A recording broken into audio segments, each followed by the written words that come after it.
Oh my goodness, get your magic needles ready because we are going to have some magic fun today.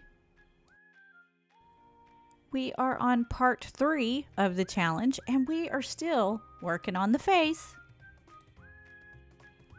For myself, my faces do take the longest part of any of my doll making process.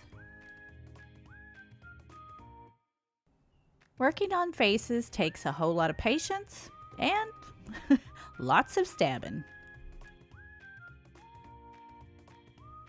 As you work, you need to think about some of the things that are quite important to a face, like eyebrows, an eyebrow ridge, or even the top of the forehead. I remember when I first started making faces, one of the things that I always used to do is have a very short, small forehead. And I'm not going to lie, I sometimes still don't add enough to the forehead. So I am constantly adding more on top of the head to make the forehead longer. Yeah, to be more proportioned. We are adding hair, such as a beard right now. And I slowed this part down because I wanted to show you the shingling technique taking place right here. I like to use the shingling technique because it does give you more strength to that beard and to that hair to be really felted in there.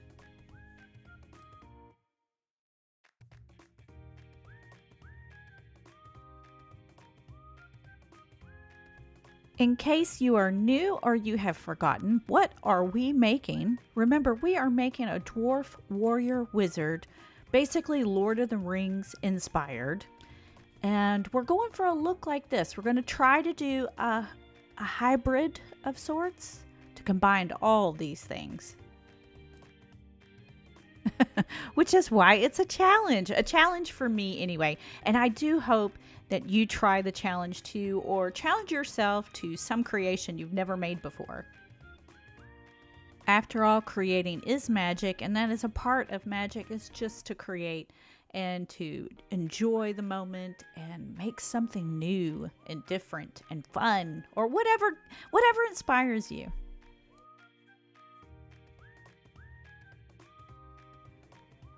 I work around the face and fill it all out, still using the shingling technique.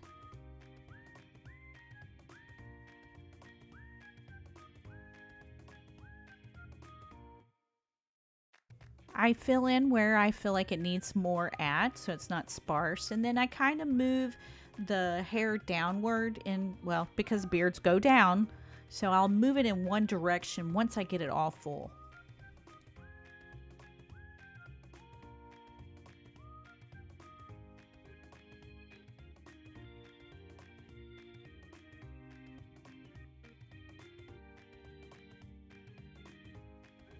Oh, he looks so nice in his eyebrows. It's such a nice little touch, making them look more peoply. Here I am checking out to see if I want to add a mustache or not.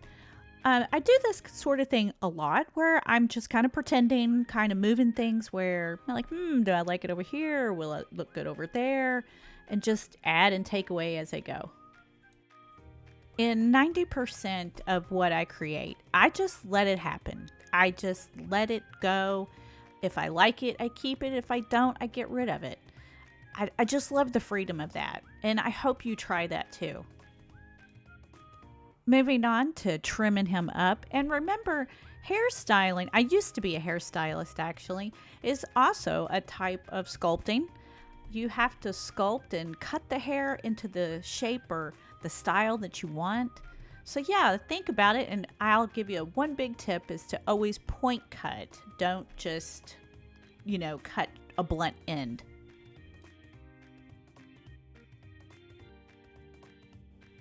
I like to rough up the fibers like I'm doing here just to make it a little more natural, a little more shabbier.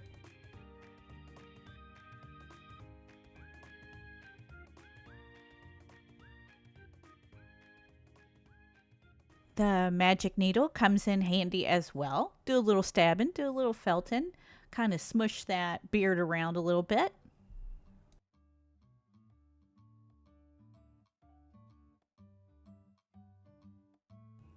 heading into doing some shading around the eyes. And also, we're making, like, the puffy bags that go under your eyes. Well, they shouldn't go under your eyes, but some of us, we get those. Oh, I get them myself sometimes. Unfortunately, our wizard here, our dwarf warrior wizard, yeah, he's gonna have some. But it's gonna be cute. It's all for the effect, right? He is just gonna have a very characteristic face. He is a character, and I think these little notions of a little bit of bag swelling, wrinkles, or maybe a mole or two just adds character, gives him depth. He's going to be important, so he needs to be rememberable, and we need to be able to tell him apart from everybody else, right? So he needs those powerful characteristics that you can add, which I also think is a great thing to have in your toolbox when it comes to creating faces. To have the ability to give your dolls these little bitty notions and details that gives them grit, and for people to remember, like, oh yeah, I remember that doll, or wow, that doll looks like so and so, or wow, look at that mole on that doll, that's pretty realistic. Not to mention that it's just fun. It's fun to add all these little details. Here I made a little oopsie, so I just added a little bit of wool because I got the shading a little bit too dark, and I just put a little wool over top of it. Fixed it right up. Adding all this texture and depth to these faces is truly what can take your face to something phenomenal. And of course, you don't have to do like the wrinkles and the things. I just prefer to do stuff like I love to create big noses and wrinkles and things of that nature. But yeah, you have to think about these little things that just makes your doll pop. If you're new and you haven't heard me say it before, what I used for shading is usually chalk pastels or makeup sometimes, but you can use powdered pastels. Lots of times I will just kind of shave some of the chalk pastel down a little bit and use the powder. I have found over the years that I do not have to spray anything to actually seal it onto the face. You can. However, what I have noticed, if I just keep repeatedly putting a couple, like 3 coats of whatever it is that I'm doing, that it stays for years. It may lighten up a little bit, so maybe just add a 4th coat. But no, seriously, I've had dolls in my own home that I have done this with, and 4 years later, it still has, you can still see the rosy cheeks and all.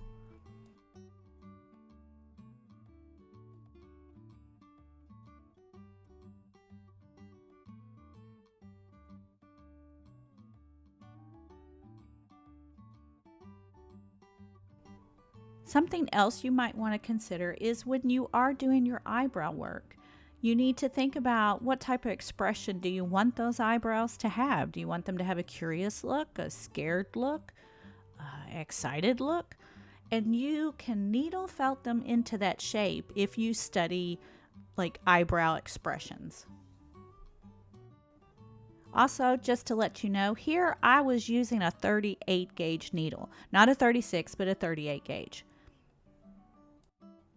Dropping down to a 38 is more for detailed work, and it doesn't put those holes on your face.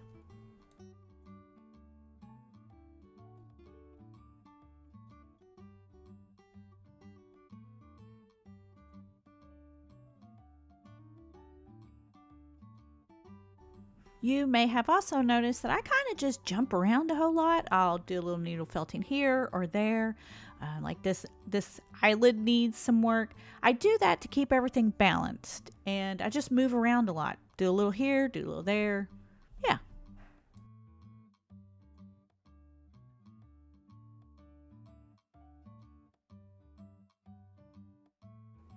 Oh, silly me. As I always do, I made the executive decision to give him a mustache.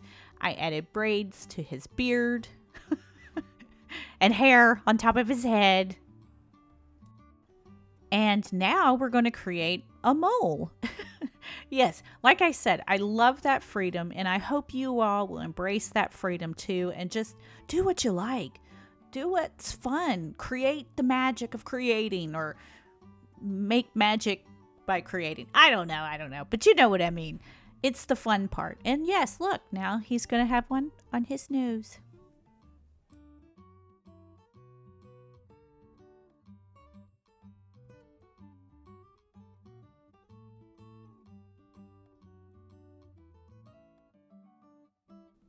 Yes, I added some shading around his mole as well. I wanted to add the moles and the braid. I was kind of toughening him up a little bit because before I felt like he was a little too soft. So I gave him a little more character. And you can also see that I'm shading around the hairline, which we have shade. You know, if you looked at yourself in the mirror, you would see darker shades depending on how the light's hitting. So it all makes sense. It's not anything crazy.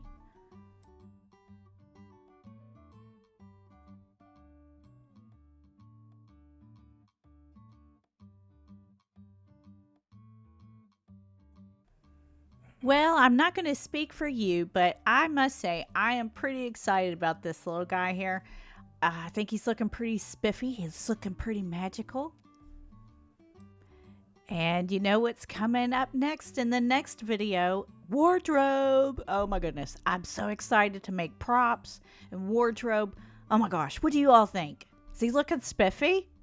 If you're new and you want to see his previous videos of how he got started, they're going to pop up at the end of this video.